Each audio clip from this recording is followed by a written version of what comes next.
Hello दोस्तों, welcome back to commerce nation learn with confidence. My name is Aman. तो दोस्तों, आज का जो अपना टॉपिक है वो अपना बिजनेस स्टैटिस्टिक्स का टॉपिक है एंड आज अपना फर्स्ट लेक्चर है। ठीक है दोस्तों, सबसे खास बात क्या है कि जो सिलेबस चेंज किया गया उसके अंदर कुछ हम लोगों को इंडिया से रिलेटेड भी पढ़ने को मिलेगा। ठीक है, आज से पहले तक हम लोग जब भी स्टैटिस्टिक्स को पढ़ते थे तो हमेशा जो बाहर के लोगों ने बनाया है उसको पढ़ते थे, बट पहली बार ऐसा हुआ है कि अब हम लोग इंडिया के जो स्टैटिस्टिशियन थे उनके बारे में भी डिस्कस करेंगे। ठीक है, टॉपिक के अंदर सिलेबस के अंदर जो चेंज किया गया सबसे पहले उसको ही रखा गया है, तो उसको हमें पहले डिस्कस करेंगे। ठीक है, तो दोस्तों जिनको नहीं पता मैं उनको बता दूं कि सिलेबस मैंने पहले ही डिस्कस कर दिया है आपके सेमेस्टर एग्जाम्स का, आप लोग जाके देख सकते हो। ठीक है, ये प्रॉपर सिलेबस है, आपको सिलेबस मिल चुका होगा, सिलेबस को ध्यान देना।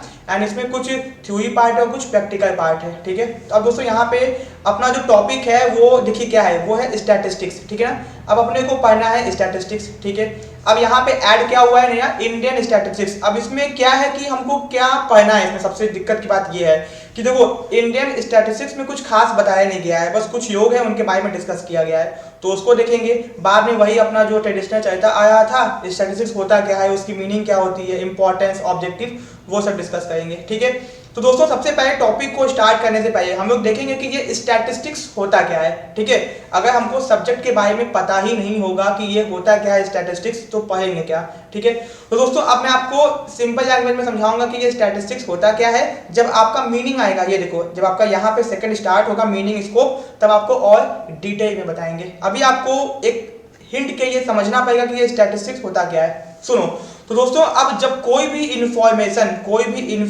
आपकी, कोई भी इन्फो, कोई भी आपका फैक्ट जब वो नंबर्स के टर्म में होता है, किस टर्म में होता है, नंबर्स के टर्म में होता है, तो उसको स्टैटिस्टिक्स बोलते हैं। अब दिक्कत ये है कि सचिन तेंदुलकर ने छक्का मारा, क्या ये स्टैटिस्टिक्स है? तो दोस्तों ये स्टैटिस्टिक्स नहीं है। अगर कोई नंबर बहुत सारे साथ में होगी, मतलब कुछ इंफॉर्मेशन साथ में होगी, मतलब कलेक्टिव ऑफ क्वांटिटेटिव इंफॉर्मेशन, तो वही आपका स्टैटिस्टिक्स होगा। इसका क्या मतलब है दोस्तों, मतलब कि अगर एक एक्सीडेंट हुआ तो वो स्टैटिस्टिक्स नहीं है। अगर एक साल के अंदर 2000 एक्सीडेंट हुए तो ये आपका स्टैटिस्टिक्स है। मतलब कि इन सिंपल लैंग्वेज जब बहुत सारे नंबर वाली इंफॉर्मेशन को हम लोग पढ़ते हैं तो उसको स्टैटिस्टिक्स बोलते हैं। ठीक है ना, इस बात को ध्यान रखना। जब बहुत सारी क्वांटिटेटिव, कौन सी इंफॉर्मेशन, क्वांटिटेटिव, ये वर्ड आपको याद रखना, क्वांटिटेटिव इंफॉर्मेशन को हम लोग एक साथ स्टडी करते हैं तो उसको हम लोग स्टैटिस्टिक्स बोलते हैं। अब दोस्तों ये जो सब्जेक्ट है ये किसके लिए इंपॉर्टेंट है? दोस्तों ये जो हमारे देश की गवर्नमेंट है वो क्या करती है, स्टैटिस्टिक्स सब्जेक्ट की मदद से बहुत सारे डिसीजंस लेती है, बहुत सारे नियम कायदे कानून को बनाती है। जैसे कि मान लो कि गवर्नमेंट ने कोई योजना लागू करनी है, कोई नया स्कीम है क्या नहीं है, अब उसको पता करना है कि इंडिया में कितने लोग पॉवर्टी लाइन के नीचे आते हैं, तो वो क्या करेगी, स्टैटिस्टिक्स का इस्तेमाल करेगी, मतलब अपने फॉर्मूले का इस्तेमाल करके पता करेगी कि भैया कितने लोग पॉवर्टी लाइन के नीचे आते हैं, एंड उसके बाद वो उनके लिए कोई नियम बनाएगी या फिर जो भी उनको योजना बनानी है, पॉलिसी डिसीजन मेकिंग उसके अकॉर्डिंग करेगी। तो मतलब कि अभी हमको ये समझ में आया कि स्टैटिस्टिक्स का मतलब होता है जब बहुत सारी इंफॉर्मेशन नंबर के टर्म में होती है। ध्यान रखना, बहुत सारी इंफॉर्मेशन, अगर एक इंफॉर्मेशन है तो वो स्टैटिस्टिक्स नहीं है, वो बस एक इंफॉर्मेशन है। अगर बहुत सारी इंफॉर्मेशन नंबर्स के टर्म में है तो वो स्टैटिस्टिक्स है। दो तीन एग्जांपल देते हैं। अगर आपका क्या बोलते हैं, एक साल के अंदर 20,000 एक्सीडेंट हुए तो ये स्टैटिस्टिक्स है। अगर आपका एक साल के अंदर अपना जो ये टेसी रेट है वो 25% इंक्रीज कर गया, 25% इंक्रीज कर गया, तो ये आपका स्टैटिस्टिक्स है। ठीक है, तो जब भी इंफॉर्मेशन नंबर के टर्म में आएगी तो उसको स्टैटिस्टिक्स बोलेंगे। ठीक है, अब दोस्तों ये तो समझ में आ गया कि स्टैटिस्टिक्स होता क्या है। अब जो अपना फर्स्ट चैप्टर है, फर्स्ट टॉपिक है, वो बहुत बोरिंग है। मतलब कि इसमें हमको पढ़ना है कि स्टैटिस्टिक्स आया कैसे, मतलब आज़ादी के पहले स्टैटिस्टिक्स क्या था, आज़ादी के बाद क्या हुआ, और अभी प्रेजेंट टाइम में स्टैटिस्टिक्स का मतलब क्या है, क्या क्या चीज़ें हो रही हैं। तो मतलब पहले इंडिपेंडेंस के पहले, इंडिपेंडेंस के बाद, और अभी क्या है हमको समझना होगा इसके बारे में। तो ये टॉपिक थोड़ा सा बोरिंग हो सकता है, तो समझना तभी आप लोग। ठीक है, क्योंकि एग्जाम में आपके आ सकता है, क्योंकि नया नया ऐड किया गया है। अब देखो प्री इंडिपेंडेंस, इंडिपेंडेंस से पहले, किसके, आज़ादी के पहले। ठीक है ना, प्री इंडिपेंडेंस। तो दोस्तों इसमें क्या था, स्टैटिस्टिक्स देखते हैं। The development of statistical system in India या जी पोस्ट इंडिपेंडेंस, मतलब कि जितना भी डेवलपमेंट होना था इस सब्जेक्ट में वो आज़ादी के पहले हो चुका है। ठीक है, प्रायर टू इंडिपेंडेंस, आज़ादी के पहले, the growth of statistical system was unplanned, मतलब कि प्लानिंग करके स्टैटिस्टिक्स को डेवलप नहीं किया गया, और अनसिस्टेमेटिक था, मतलब किसी भी तरीके से बस हाँ चल रहा था काम। नो प्रॉपर स्टैटिस्टिकल ऑर्गेनाइजेशन, कोई भी ऑर्गेनाइजेशन नहीं थी जो अपने देश के अंदर जो प्रॉपर उसको कंट्रोल कर सके कि हाँ ये स्टैटिस्टिक्स होता क्या है। जैसे कि हमारे देश में अकाउंटिंग है, तो अकाउंटिंग को कंट्रोल करने की ICAI है, ठीक है ना। तो डॉक्टरों के लिए आपका मेडिकल काउंसिल ऑफ इंडिया है। वैसे जो स्टैटिस्टिक्स सब्जेक्ट है इसके ये कोई ऑर्गेनाइजेशन इंडिया में था ही नहीं, ठीक है। द फर्स्ट स्टैटिस्टिकल कमिटी, एक कमिटी बनाई गई इन द ईयर 1862 के अंदर with a view to prepare model statistical forms and compilation and collection of statistics in the area of trade, finance, education and agriculture. मतलब कि एक committee बनाई गई 1862 के अंदर इस बात को ध्यान में रखते हुए कि डेटा को कलेक्ट करना है, डेटा को कलेक्ट करना है, किस किस चीज के डेटा को कलेक्ट करना है, ट्रेड, व्यापार के, फाइनेंस के, एजुकेशन के और एग्रीकल्चर के, ठीक है ना। अब दोस्तों थोड़ा समझो, ये स्टैटिस्टिक्स में होता क्या है ना, एक इन्वेस्टिगेटर होता है, मतलब इन्वेस्टिगेटर इन्वेस्टिगेट करता है। मतलब मान लो कि मुझे जानना है कि इंडिया में कितने लोग एजुकेटेड है, या फिर बनारस हिंदू यूनिवर्सिटी में कितने लोग क्या बोलते हैं आपका बीकॉम में एडमिशन लेते हैं, बीकॉम में एडमिशन नहीं लेते हैं। एग्जाम्पल के तौर पे बीएचयू के अंदर कितने लोग बीएचयू में एडमिशन लेते हैं, कितने नहीं लेते हैं, मुझे ये इन्फॉर्मेशन इकट्ठा करनी होगी। तो जितने लोग फॉर्म भरेंगे, फॉर्म भरने के बाद जिनका एडमिशन होगा नहीं होगा उनसे जाके हम पूछेंगे। तो मुझे बात समझो, मुझे इन्फॉर्मेशन इकट्ठा करने के लिए क्या करना पड़ेगा, जाके इन्फॉर्मेशन पूरी ढूंढनी पड़ेगी। तो जब एक स्टैटिस्टिशियन होता है, जब उसको इन्फॉर्मेशन चाहिए होती है तो उसको इन्वेस्टिगेशन करना पड़ता है। इन्वेस्टिगेशन करने के लिए उसके पास बहुत सारी इन्फॉर्मेशन चाहिए, तो वो इन्फॉर्मेशन को उठाएगा। तो दोस्तों वही, अब इंडिया में कोई प्रॉब्लम है, उस प्रॉब्लम के सॉल्यूशन को ढूंढने के लिए पहले प्रॉब्लम के बारे में पता करना होगा ना। गरीबी है, कितने लोग गरीब हैं, किस किस टाइप के गरीब हैं, मतलब कौन 1000 महीना कमा रहा है, कौन 2000 महीना कमाया, इसको पता करने के लिए इंफॉर्मेशन चाहिए। तो इंफॉर्मेशन आएगी कैसे, स्टैटिस्टिक्स की मदद से आएगी, ठीक है ना।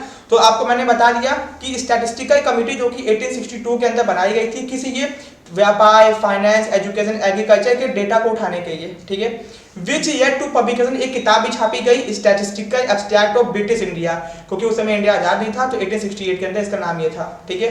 द फर्स्ट गजेटर ऑफ इंडिया, यहाँ पे स्पेलिंग गजेटर ही है, of India including economic statistics for the British province was started in 1866। एक और आपका गजट जो इंडिया का ऑफिशियल अखबार होता है, क्योंकि उस समय था, उसमें छापा गया ब्रिटिश प्रोविंस के अंदर इकोनॉमिक्स के बारे में कि क्या होता है इकोनॉमिक्स का, इकोनॉमिक्स के स्टैटिस्टिक्स को, नंबर के इंफॉर्मेशन को छापा गया, ठीक है। उसके बाद the first complete population census, मतलब पहली देश की जनगणना 1888 के अंदर की गई थ्रू आउट द कंट्री, पूरे कंट्री के अंदर 1888 के अंदर सबसे पहले देश की जनगणना की गई कि कितने लोग देश के अंदर हैं। मतलब इसके पहले कभी ये नहीं गिना गया कि देश में कितने लोग हैं। आज तो 10 ईयर्स के गैप में हम लोग पॉपुलेशन को काउंट करते हैं, सेंसस होता है, और एग्रीकल्चर का 5 साल में होता है। तो सबसे पहला कब हुआ, 1888 के अंदर हुआ, on the recommendation of famine commission. भैया एक फेमाइन कमीशन था, उसके रिकमेंडेशन पे इसको किया गया, ठीक है ना। एक डिपार्टमेंट भी बनाया गया, जो बनाया गया 1881 के अंदर, ठीक है ना। ये जो कमीशन था, इसी कमीशन के रिकमेंडेशन पे ये बाद में चल के सेंसस किया गया था, और 1881 के अंदर आपका फेमाइन कमीशन बनाया गया था for the collection of agriculture statistics, कि भैया खेती से जुड़े जितने भी नंबर वाली इंफॉर्मेशन है, ठीक है ना। एग्जांपल के तौर पे कितने किसान आत्महत्या कर लेते हैं, ये एक इंफॉर्मेशन है जो कि नंबर के टर्म में है, तो इसको इकट्ठा करने के लिए एग्रीकल्चर स्टैटिस्टिक्स नाम से बनाया गया इसको, ठीक है ना। विच इसमें इसने भी एक किताब छापी जिसका नाम था agriculture statistics of British India 1886 के अंदर, ठीक है ना। दोस्तों ये जो टॉपिक है आपको बता रहा है कि आज़ादी के पहले जो हमारा देश था वो स्टैटिस्टिक्स के अंदर क्या क्या चीज़ें हुई। तो हमने समझा कि एक कमेटी बनाई गई, वॉटेवर यहाँ पे आपको पूरा इन्फॉर्मेशन ब्रॉड तरीके से बताई जाइए, ठीक है। With the view to scrutinise collate enormous mass of agriculture statistics which started flowing in a full fledged statistical bureau was set up in the centre 1895। जब इन स्टार्टिंग में क्या हुआ, जब हम लोग एग्रीकल्चर के डेटा को उठाने लगे तो बाद में एक फुल फ्लेज्ड ब्यूरो की जरूरत पड़ गई हमारे देश को, जो कि 1895 के अंदर बनाया गया। The bureau was assigned a responsibility, इस ब्यूरो मतलब एक संस्था को रिस्पांसिबिलिटी दी गई of coordination of data into agriculture foreign trade, मतलब भैया खेती के साथ साथ जो बाहर से विदेशी व्यापार हो रहा है उसको भी क्या करे, उसके भी डेटा को इकट्ठा करे, ठीक है ना। एडिशन टू करेक्ट, इसके साथ में प्राइसेस, किस सामान के दाम बढ़ रहे हैं, घट रहे हैं, वेजेस के बारे में और इंडस्ट्रीज के बारे में भी इंफॉर्मेशन को इकट्ठा किया जाए। देखो इंफॉर्मेशन आज के टाइम का सोना है, क्योंकि इंफॉर्मेशन जिसके पास है वही है राजा, ठीक है। तो गवर्नमेंट को क्या चाहिए, इंफॉर्मेशन चाहिए कि प्राइसेस घट रहे हैं, बढ़ रहे हैं, वेजेस के बारे में, इंडस्ट्रीज के बारे में, किस इंडस्ट्री में पोटेंशियल है ग्रोथ करने का, तो इसके लिए इंफॉर्मेशन चाहिए, ठीक है। तो सबसे पहली बात इस ब्यूरो की रिस्पॉन्सिबिलिटी थी कि ये क्या करे, इंफॉर्मेशन को इकट्ठा करे, ठीक है। The bureau was headed by director general, इस ब्यूरो का हेड कौन था, डायरेक्टर जनरल ऑफ स्टैटिस्टिक्स, ठीक है। इन 1905 the director general of statistics replaced by director general of commercial intelligence and statistics, भैया इसके नाम को चेंज करके बदल दिया गया, director general of commercial intelligence and statistics, with the additional function of bringing about close contact with the trading community. अब इससे हुआ क्या कि जो व्यापारी मंडल थे, जो ट्रेडिंग कम्युनिटी थी, उनसे क्लोज कांटेक्ट हो गया, मतलब उनके बारे, अब देखो पहले क्या था, डायरेक्टर जनरल ऑफ स्टैटिस्टिक्स, तो बस समझ में नहीं आया, बाद में क्या कर दिया, director general of commercial intelligence, मतलब कि इसके अंदर कॉमर्स के अंदर बिजनेस वर्ड को ऐड कर दिया, इससे जो कॉमर्स के लोग थे वो भी इसमें अटैच हो गए, ठीक है। द डिपार्टमेंट वॉज रीऑर्गेनाइज, इसको रीऑर्गेनाइज किया गया, मतलब कुछ दिक्कत थी तो वो ताकि इसको ठीक किया गया again, and work related to statistics was separated, and statistics के काम को अलग किया गया from the work of commercial intelligence. Starting में भैया कॉमर्शियल इंटेलिजेंस का काम और स्टैटिस्टिक्स का काम साथ में हो रहा था, बाद में इसको फिर से अलग किया गया, and placed under the charge of exclusive director of statistics, बाद में फिर से इसको डायरेक्टर ऑफ स्टैटिस्टिक्स के अंदर डाल दिया गया, हु वाज अपॉइंटेड इन दी 1914 के अंदर इसको फिर से अपॉइंट किया गया, मतलब पहले तो डायरेक्टर ऑफ जनरल स्टैटिस्टिक्स था, फिर अलग किया गया, फिर बाद में सेम कर दिया गया, ठीक है। In 1925, the Economic Inquiry Committee, एक committee I, was set up to inquire the question of adequacy, कि भैया जो डेटा है वो कितना सही है, of the statistical data, मतलब कि ये सब जो संस्थाएं हैं, ये जो डेटा इकट्ठा करती है वो कितना एडिक्वेट है, सही है, available and desirable and possibility of supplementing it for undertaking an economic inquiry, मतलब कि जब भी कोई डिसीजन लेना है तो डिसीजन लेने के लिए जो डेटा ये सब उठाती हैं वो डेटा कितना सही है, कितना भरोसेमंद है, कितना डिजायरेबल है, इसको चेक करने की कमेटी बनाई गई, ठीक है। The committee submitted a detailed recommendation, committee ने अपना रिकमेंडेशन दिया about the scope, organisation, system of collection statistics, but this could not be implemented. इसने बताया कि इसमें कमिटी क्या करती है, कमिटी रिकमेंडेशन देती है कि देखो ये चीजें ऐसे करो, ऐसे उठाओ, लेकिन इसको इम्प्लीमेंट नहीं किया गया, ठीक है।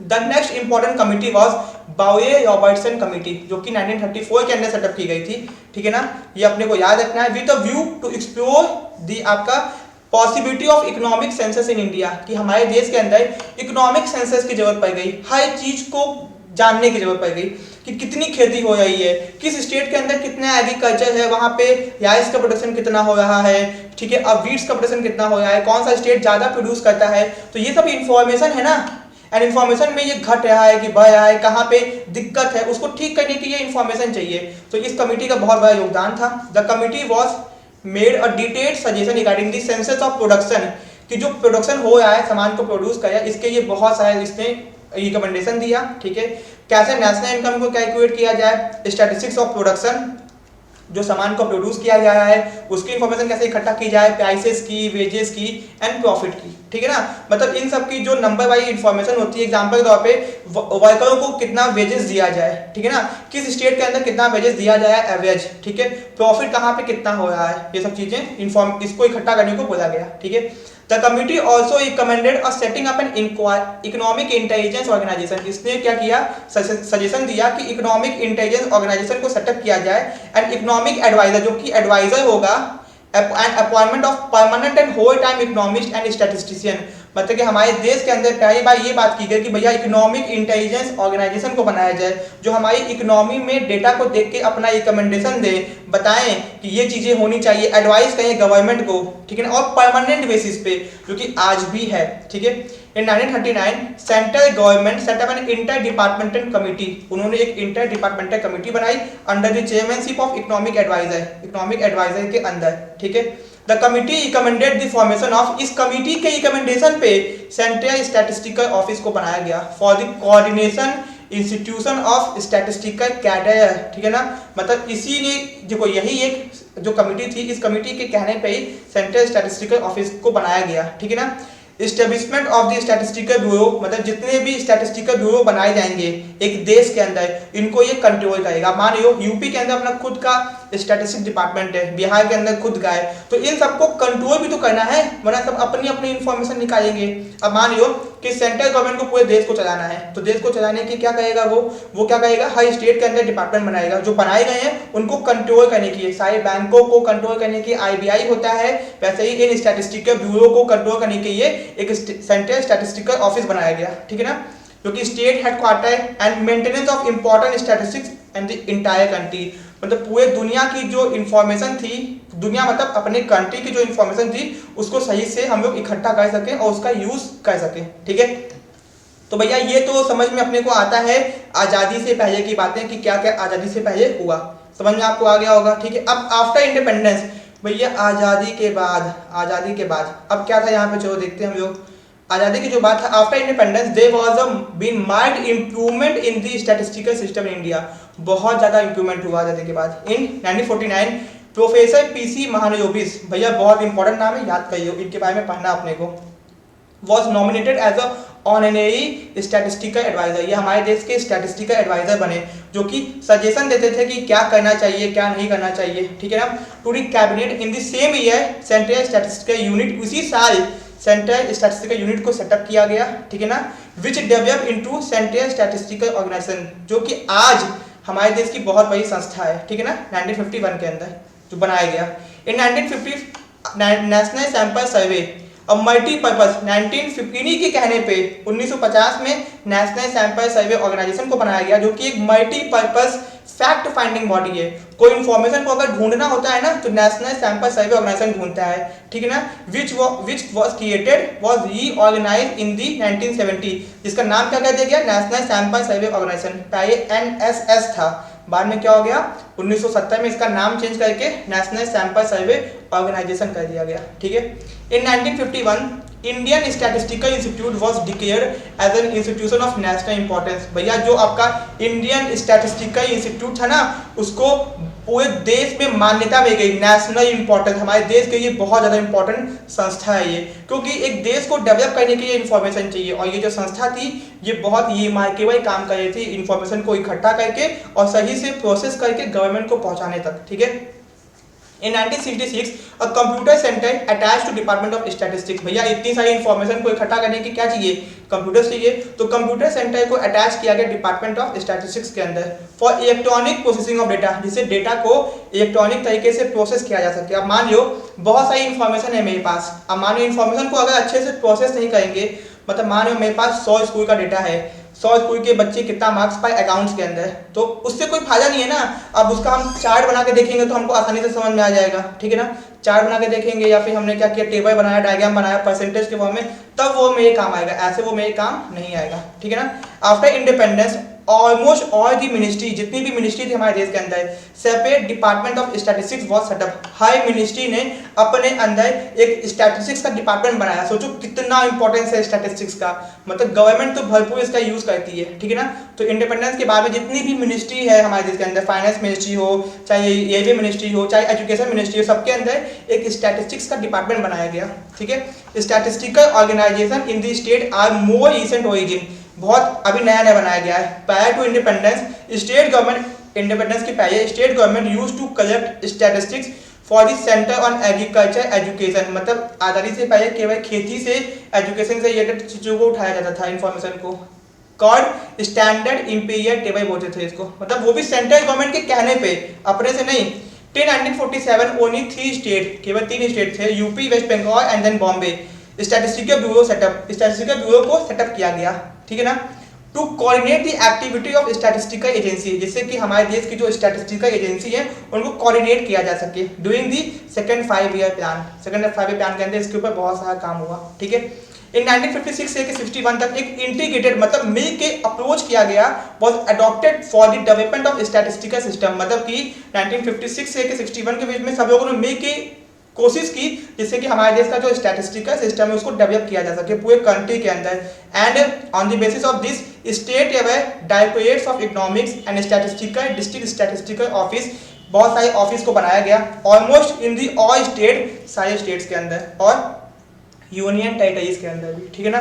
तो आप समझ ही सकते हो इसके बारे में। अब आगे देखते हैं इंडिया में प्रेजेंट क्या कंडीशन है अपने स्टैटिस्टिक्स की, ठीक है ना। हर देश का डेवलपमेंट तभी होगा जब वहाँ की इंफॉर्मेशन सही से इकट्ठा करके प्रोसेस करके उससे सही कंक्लूजन निकाला जा सके, ठीक है ना। अगर मान लो आप लोग मैच खेल रहे हो, आप लोग क्या कर रहे हो, मैच को खेल रहे हो, तो मैच खेल रहे हो या फिर तो आप अपने कितना आपने पहले परफॉर्मेंस किया है, आपने कितना परफॉर्मेंस किया उसके हिसाब से आप लोग देखते होगे ना। आपने मतलब मान लो एक मैच के अंदर आपने क्या किया, एक मैच के अंदर आपने अच्छा स्कोर किया, एक मैच में खराब स्कोर किया, आपने 100 मैच खेले हैं, तो होगा क्या, आप 100 मैच के डेटा को देखोगे ना, 100 मैच के डेटा को देखोगे, इंफॉर्मेशन आपके पास होगी, हाँ इस मैच में मैंने इतना किया, इस मैच में इतना किया, इस मैच में आउट हो गए। तो दोस्तों इसी के हिसाब से आप क्या करोगे, इंफॉर्मेशन आ गई आपके पास बहुत सारी, तो इन्फॉर्मेशन से आप क्या करोगे, डिसीजन से होगे। तो सोचियो कि कितना इंपॉर्टेंट सब्जेक्ट है स्टैटिस्टिक्स, जिसके अंदर बहुत सारी इंफॉर्मेशन जो कि नंबर के फॉर्म में होती है, एंड जिससे कि एक देश, एक इंसान सही डिसीजन ले सकता है अपने आप को ठीक करने के लिए या फिर किसी प्रॉब्लम को सॉल्व करने के लिए, ठीक है। तो अब देखेंगे कि प्रेजेंट क्या है स्टैटिस्टिकल सेटअप हमारे देश के अंदर, हमारे देश में प्रेजेंट में क्या चल रहा है आज के टाइम प्रेजेंट में, आजादी के पहले हो गया, आजादी के बाद हो गया, ठीक है। तो प्रेजेंट में देखते हैं भैया, अब देखो एट प्रेजेंट आज के टाइम पे प्रेजेंट में ministry of statistics and programme implementation, एक जो कि बहुत ही एपेक्स बॉडी है हमारे देश के अंदर, सबसे बड़ी संस्था है in the official statistical system of the country. आज के टाइम पे ministry of statistics and programme implementation बहुत ही बड़ी बॉडी है हमारा, जो कि ऑफिशियल है, सरकार की तरफ से बनाई गई है स्टैटिस्टिकल सिस्टम है हमारे देश का।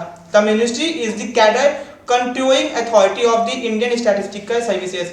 जितनी भी इंडिया के अंदर संस्थाएं हैं ये उनको क्या करता है, जो कि स्टैटिस्टिक्स वाली इंफॉर्मेशन को इकट्ठा करती हैं, ये उनको कंट्रोल करता है। It is the administrative ministry, मतलब कि ये एडमिनिस्ट्रेशन मतलब चीजों को कंट्रोल करने वाला है for the Indian statistical institute. जितने भी इंस्टीट्यूट हैं इंडिया के अंदर जो स्टैटिस्टिक्स को कलेक्ट करते हैं ये उनको कंट्रोल करता है, मैनेज करता है, ठीक है ना। And autonomous registered scientific society for the national importance, हमारे देश की नेशनल इंपॉर्टेंस रखने वाली ये इंस्टीट्यूशन है, जैसे आरबीआई है ना वैसे ये भी है, ठीक है। The ministry has two wing, ministry के दो विंग है, one relating to statistics and other है प्रोग्राम इम्प्लीमेंटेशन। एक क्या करता है, डेटा को इकट्ठा करता है कि हाँ डेटा उठाओ डेटा उठाओ, दूसरा क्या करता है, डेटा को उठा के प्रोसेस करके उससे कंक्लूजन निकाल के प्रोग्राम बनाता है कि हाँ इस प्रोग्राम को लॉन्च करना चाहिए, हमारे देश में ये जरूरी है, ठीक है।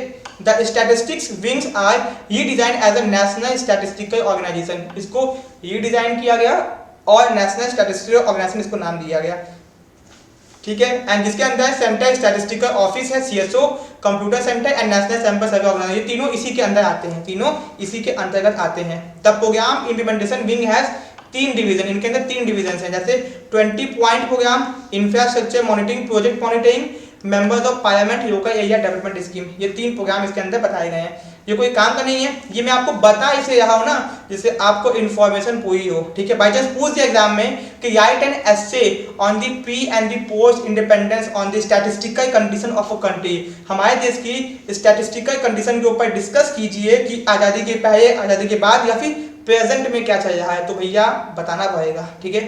अब यहाँ पे देख लो, सबसे पहले आता है आपका यहाँ पे A large number of statistical organization and the unit have developed under various ministry, her ministry के अंदर डेवलप हो रहा है। At the centre the responsibility of coordination, की सब लोग कोऑर्डिनेशन में काम करे, among the activity lies in the CSO, central statistical organisation के आती है, मतलब इसकी रिस्पॉन्सिबिलिटी है कि जितने भी डिपार्टमेंट्स हैं पूरे कंट्री के अंदर सब मिल के काम करें। And the national sample survey organisation has also set up to their regional offices for field work, इन्होंने क्या किया है अपने रीजनल ऑफिस, जैसे मान लो यूपी के अंदर सपोज कि कहीं पे किसी शहर के अंदर अपने ऑफिस को बनाया है जिससे कि इन्फॉर्मेशन को सही से उठाया जा सके एंड बाकी चीज़ों के ऊपर कंट्रोल भी किया जा सके, ठीक है। At state level directorate of economics and statistics is the functioning and the apex body, मतलब स्टेट लेवल पे सबसे बड़ी बॉडी कौन है, directorate of economics of statistics, जो कि सबसे बड़ी बॉडी है स्टेट के ऊपर, ठीक है ना। Statistical organisation and agency have also set up different ministry, बताइए जो क्या बार बार वही बताया है, ठीक है। To maintain liaison with the directorate of economics and statistics, मतलब कि जो हमारे देश का directorate of economics and statistics है उससे लाइजन करने के लिए डिप्यूटी डायरेक्टर, मतलब अगर आपको इस संस्था से बात करनी है तो आपको डिप्यूटी डायरेक्टर से बात करना पड़ेगा या फिर डिस्ट्रिक्ट स्टैटिस्टिकल ऑफिसर होंगे उनसे बात करना पड़ेगा, ठीक है ना, कोई भी काम के लिए, ठीक है।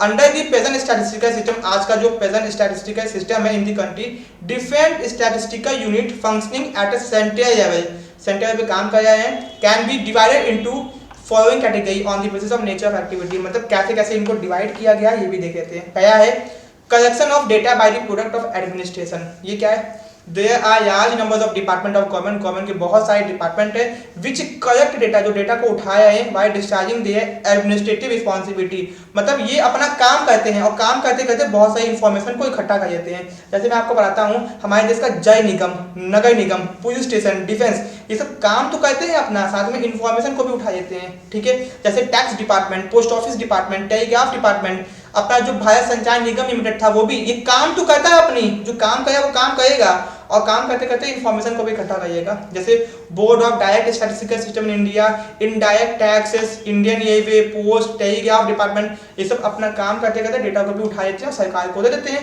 सरकार का टाइम बचता है बेटा, इससे कि क्यों नहीं बचेगा, क्योंकि उनको अलग से इस काम को नहीं करना।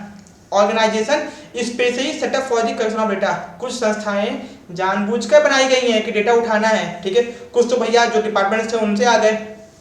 Among these organizations, Office of Registrar General and Commissioner of Census, Directorate of Industrial Statistics, Directorate of Economics Statistics, Office of the Economic Advisor, Labor Bureau, Department of Commercial Intelligence and Statistics are worth mentioning। इन सबका नाम लेना बहुत है क्योंकि ये जो बहुत data देते हैं हमारे देश की सरकार को। There are two other important organizations at a national level, दो है, एक है CSO, ठीक है, सेंट्रल स्टैटिस्टिकल ऑर्गेनाइजेशन, एक है NSSO, national sample survey organisation, जो कि हमारे देश की बहुत इंपॉर्टेंट संस्थाएं हैं जो कि डेटा उठाती हैं, सर्वे करती हैं एंड अपनी बुक्स छापती हैं। बुक्स मतलब कोई पढ़ने वाली किताबें नहीं जिसके अंदर डेटा होता है कि एक साल में इतने लोगों की डेथ हो गई, इतना एक्सीडेंट हुआ, इतना पॉवर्टी आई, इन्फ्लेशन, सब कुछ, ठीक है। Organisation setup for the control of production and the distribution, भैया ज्यादा प्रोडक्शन ना हो जाए किसी देश के अंदर, कम प्रोडक्शन ना हो जाए, सामान सही से हर स्टेट के अंदर डिस्ट्रीब्यूट हो, इसके ये भी डिपार्टमेंट बनाए गए हैं, ठीक है ना। मान लो यूपी ने किसी चीज का ज्यादा प्रोडक्शन कर दिया और बिहार ने कम प्रोडक्शन कर दिया, तो यूपी से उठा के बिहार में दे देंगे ना, मना काम हो जाएगा। ये सब पता कैसे चलेगा? इंफॉर्मेशन से पता चलेगा। जब भैया डिपार्टमेंट्स होंगे गवर्नमेंट के स्टैटिस्टिक्स वाले, तो they are some organisations which collect data on account of their responsibility to control production, कि प्रोडक्शन को कंट्रोल करने की है, डिस्ट्रीब्यूशन को कंट्रोल करने की है डिफरेंट कमोडिटी के, ठीक है। For example such organisation are iron, steel, मतलब कि भैया देखो किसी भी देश को डेवलप करने के लिए लोहा, स्टील चाहिए ही चाहिए, तो कितना डेवलप करना चाहिए ये सब डिपार्टमेंट डिसाइड करते हैं एंड देखते हैं, कंट्रोल भी करते हैं कि ज़्यादा ना हो जाए।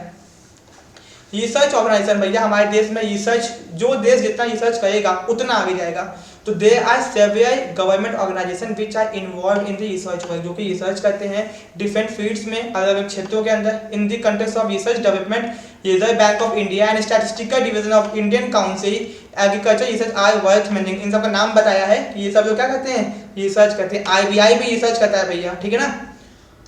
कोऑर्डिनेशन ऑफ एडवाइजरी ऑर्गेनाइजेशन, कुछ लोग होते हैं संस्थाएं जो एडवाइस देती हैं, डेटा के हिसाब से एडवाइस देती हैं। The main function are to advice, ये एडवाइस देती हैं and coordinate the activity of different statistical organisation, and बहुत सारे स्टैटिस्टिकल ऑर्गेनाइजेशन के साथ में मिलकर काम करती हैं, जैसे कि central statistical organisation, national advisory board, statistics are example of. ये सब क्या करती हैं, एडवाइस देती हैं हमारे देश की सरकार को कि ये देखिए ये करना चाहिए, देखिए महंगाई आ जाएगी, देखिए बचाइए इसको, मतलब इंफॉर्मेशन के हिसाब से, अपने मन से नहीं देती हैं, ठीक है। अब भैया बहुत सारी नॉन गवर्नमेंट, मतलब कि जो गवर्नमेंट की नहीं होती हैं बट संस्थाएं होती हैं, वो भी इंफॉर्मेशन इकट्ठा करके देती हैं, क्योंकि it is not possible to collect all the information by the government departments because they are lack of facilities. देखो जो काम प्राइवेट सेक्टर कर सकता है वो गवर्नमेंट नहीं कर सकती, जो काम गवर्नमेंट कर सकता है वो प्राइवेट सेक्टर नहीं कर सकती, ठीक है। तो सिंपल सी बात है भैया। तो बहुत सारी जो नॉन गवर्नमेंट ऑर्गेनाइजेशन है वो भी इस काम को करती हैं, जैसे number of non government organisation, ठीक है, in the country also collect and publish statistical data. जैसे मान लो कि जो आपका याइंस कंपनी डेटा उठाती है, ठीक है। Example of such organisation are national council of applied economics research, ये भी उठाती है। Institute of applied man power research, Gokhale institute of economics, politics and institute of economics growth and institute of social science, ये सब क्या है ना, ये सब नॉन गवर्नमेंट हैं और डेटा को उठाती हैं एंड जिसका यूज गवर्नमेंट भी करती है और बाकी लोग भी करते हैं जिसको जिसको नीड है, ठीक है। तो बेटा हम लोगों ने क्या समझा, हम लोगों ने देखा कि यहाँ पे जो स्टैटिस्टिक्स का सिस्टम था वो आज़ादी के पहले, आज़ादी के बाद और अभी प्रेजेंट में क्या है, ठीक है। तो अब हमें का जो नेक्स्ट टॉपिक है वो है डिफेक्ट या फिर शॉर्टकमिंग ऑफ इंडियन स्टैटिस्टिक्स, और इसके पहले हम लोग ये भी जानेंगे कि ये इंडियन स्टैटिस्टिक्स होता क्या है, ठीक है। तो अभी आज का जो फर्स्ट वीडियो है, जो फर्स्ट लेक्चर है, वो यहीं पे एंड हो जाएगा एंड जो नेक्स्ट लेक्चर के अंदर हम लोग बाकी टॉपिक को डिस्कस करेंगे, ठीक है। तो वीडियो अगर आपको पसंद आया तो वीडियो को लाइक और चैनल को सब्सक्राइब कर देना। ये आपके सेमेस्टर एग्जाम में तो काम आएगा ही आएगा, ठीक है ना, सेमेस्टर एग्जाम में काम आएगा एंड आपके अदर कॉम्पिटिटिव एग्जाम में भी काम आएगा, क्योंकि इतना डिटेल में आपको कोई नहीं बताएगा। एंड देखो, इससे आपकी नॉलेज भी इनहांस होगी एंड आपको एक नॉलेज होगा कि अच्छा नेशनल सैंपल्स ऑर्गेनाइजेशन था, फिर नेशनल सैंपल सर्वे ऑर्गेनाइजेशन हो गया, ठीक है ना, फिर पीसी महानियोबिस थे, ये कौन थे, इनके बारे में पता चलेगा। अभी आगे देखो, यहाँ पे हम डिस्कस करेंगे इनके बारे में। ये देखो, इनको क्या कहा जाता है, इंडियन स्टैटिस्टिशियन। आज के पहले आपने नाम नहीं सुना होगा, ठीक है ना, अब आप इंडिया के भी स्टैटिस्टिक्स का नाम सुनोगे, प्रोफेसर प्रसन्नता चंद्रा महानियोबिस, ठीक है ना, पीसी महानियोबिस मॉडल, इसके ऊपर 5 ईयर के प्लान बेस्ड थे, इन्होंने रिकमेंडेशन दिया था, इसके हिसाब से हमारे देश की 5 वर्ष की जो प्लान आते थे उसमें काम किया गया था, ठीक है। तो इसके बारे में हम लोग प्रॉपर अच्छे से पढ़ाई करेंगे, जो कि आपका सिलेबस का पार्ट है, ठीक है।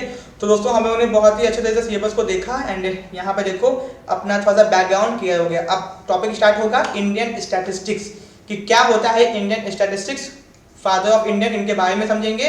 फिर यहाँ से जो है टॉपिक अपना स्टार्ट होगा मेन, कि क्या होता है स्टैटिस्टिक्स, क्या होता है उसका मीनिंग, उसका स्कोप, उसका इंपॉर्टेंस, उसकी लिमिटेशन, सब कुछ पढ़ेंगे, ठीक है।